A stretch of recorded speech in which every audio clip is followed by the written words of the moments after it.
Now, the newly appointed Human Settlements MMC has promised to address the housing crisis in the city. Mlungisi Mabaso says he'll also be implementing programs to improve living conditions in the city.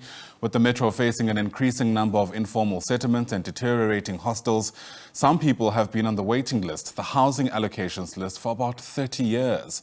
Mabaso says he'll use previous successful models to prioritise the formalisation, rehabilitation and decongestion of informal settlements and hostels. For more on his plans, the MMC joins us now via our video link. Great to have you on the SABC News channel, so thanks very much indeed for making time to speak to us. You're no stranger to this position. You've been here before, were booted in a motion of no confidence during Mpopalate's time. I wonder what lessons you reckon you come into this role with now, given the experience. Thank you very much, Budu Ayanda. Greetings to yourself and the viewers at home. Yes, of course, I'm not a stranger in the department, having served in the Oversight Committee before I was appointed the MMC for the first time in 2019 December. And I've served, quite a number of executive mayors. I think it's the 5th mayor that I'm serving under, the same department. And yes, of course, there are a number of projects that we had initiated at the time while I was still at the helm of the department. And most of those projects have been halted, and we are going to revisit those projects so that we are able to resuscitate and revise them so that we drive them towards completion. The challenges that existed while I was still the MMC in the department, they're still there, they still exist within the system, and we are going to work towards addressing them in a form of reviving all those projects that we had initiated at the time. Yeah. You speak about this possibly being the 5th mayor that you're serving under without even flinching since 2019. And I suppose this speaks to the level of instability that Joburg has been saddled with for much of the past couple of years. To what extent could that be a hurdle for you to see through some of these major projects, including the housing mega project, which we'll speak in a bit more detail about? Well, one hopes and believes that the instability that has been enjoyed by the city of Johannesburg will be the thing of the past. And I think as political parties and politicians in council, we need to move towards bringing in stability within the city, because the instability affects the service delivery, because we are the ones who are at the drive seat, of service delivery. And if we are, not showing, consistency and stability at the administrative level, then it becomes a problem even for the officials of the municipality. And we hope and believe that this time around, the Department of Human Settlement will see a stability, up until the end of this political term. We certainly hope so too. I don't need to be the one explaining to you just how much of a mammoth task lies ahead. 400,000 families said to be on the waiting list to receive homes. We're seeing a proliferation of informal settlements across the city. And of course, the very, thorny issue of hijacked buildings being overtaken by people, quite frankly, from all walks of life, leading to other crimes in the inner city too. What becomes your priority, given just how much needs to be done, quite frankly? What I can safely say to the residents of Johannesburg is that, like how we were implementing our project previously, no one is going to be left behind. We are going to implement our programs so in a way that everyone feels accommodated. I mean, we had quite a number of programs that we were running concurrently, so that we are able to respond to all the constituencies within our society. While we are dealing with the formalisation of informal settlements, where we are dealing with the high dense population, decongesting the informal settlement, providing services to informal settlement, working towards formalizing all those informal settlements. Hostel redevelopment program will also continue as planned, and we are going to make sure that we revive all those projects that were stalled when I left the office, so that at least the residents of hostel, also become a part of the work that the Department of Human Settlement is doing, and we need to eradicate that apartheid spatial planning that exists within the hostels. And while we are doing that as well, we'll continue to acquire properties in the inner city for the purposes of social housing, for the purposes of affordable and low rental, and also student accommodation. There is a property, in fact, that we acquired and we converted it into student accommodation, and the property is ready for occupation.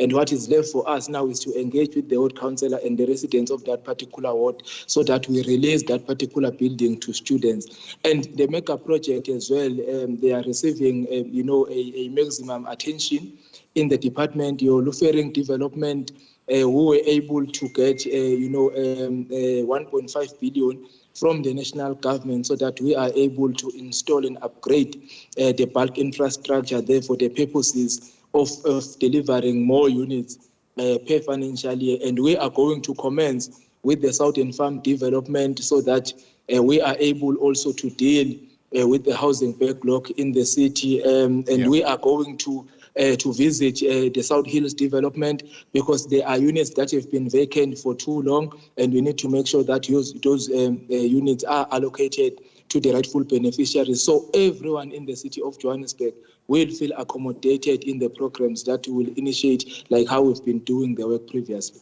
Those are ambitions plans, MMC, but I wonder if I can press you on timelines. I hear what you're saying, and I can imagine many people in the city who've, quite frankly, have heard this before, might be wondering what's different this time around. When can people start finally seeing a material change in their living conditions, either in the inner city or in some of the informal settlements that are, as I mentioned, proliferated around the city?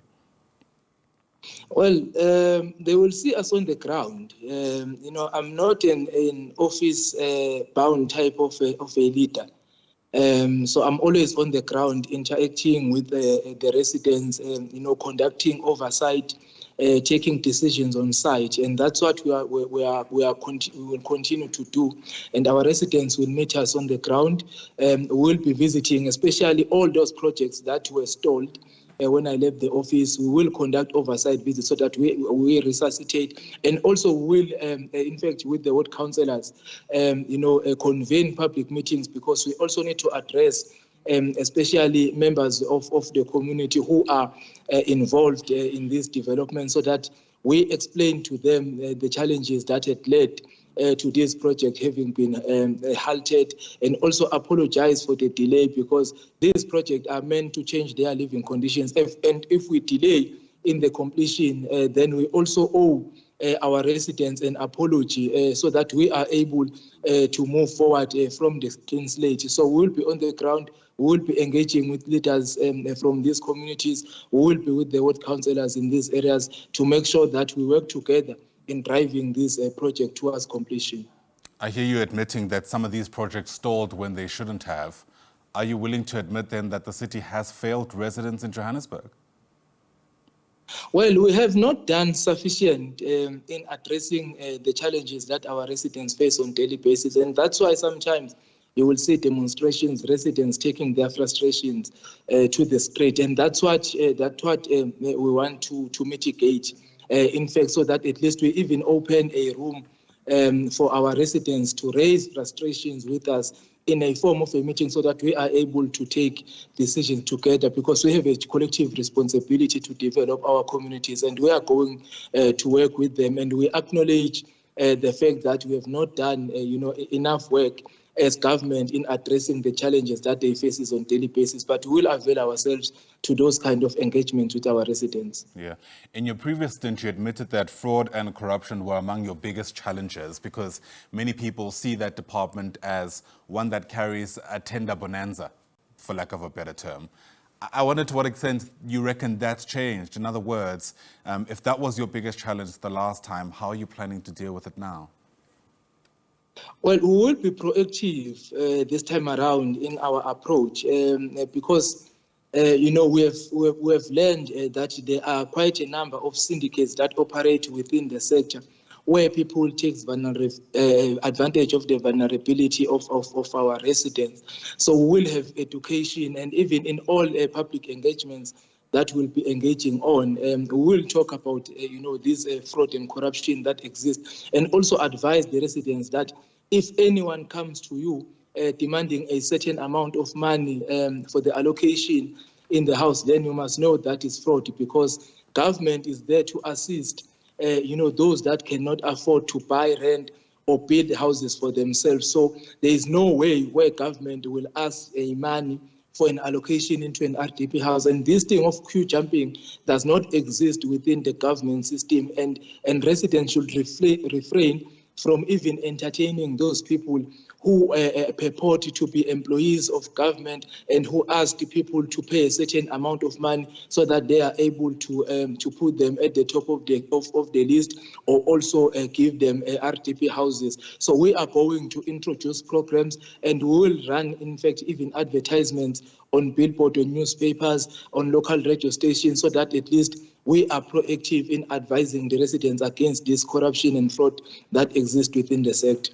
Whenever we speak about hijacked buildings in the city, many people call to mind the devastating fire that engulfed the Usundiso building, where I think it was more than 70 people who died when that building went up in flames. I know there's an ongoing inquest to try and ascertain so many issues that coalesced around that problem, but I wonder if the city has a plan around what you're going to do with that structure, since that accident took place.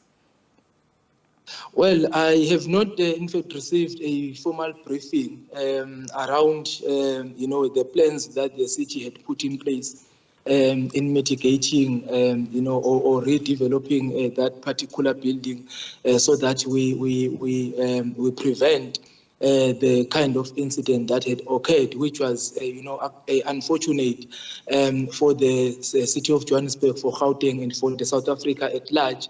But as the department, like we have done previously, we will continue to acquire more buildings which are in a bad state and that are beyond repair. We will demolish them for the purposes, of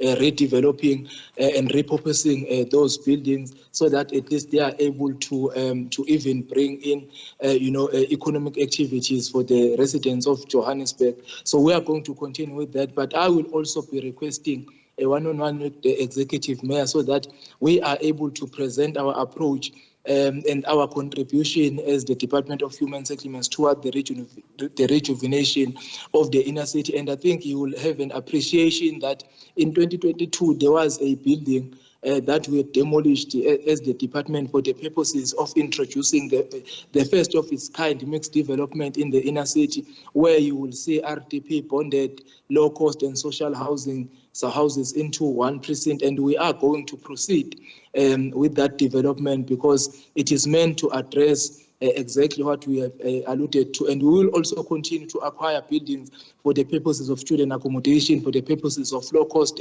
rental units, and also social housing within the inner city. But we also need the economic aspect of it, because the inner city, should not only be about human settlements, but there should also be economic activities, so that at least our residents become beneficiaries and take advantage of that they are residing within the inner city. So economic development will also need to come into play, so that at least they are able to play their part. Law enforcement agencies, they also need to assist in arresting all the criminal elements that exist within the inner city. So all those key role stakeholders will need to come together, so that they are able to work collective in addressing the issues that our residents face within the inner city. But we will be requesting a meeting with the executive mayor, so that we are able to present our approach as the Department of Human Settlements. Yeah, and hopefully it's still an executive mayor that we know, right? Because there's still all kinds of commentary around a motion of no confidence against him. But I digress.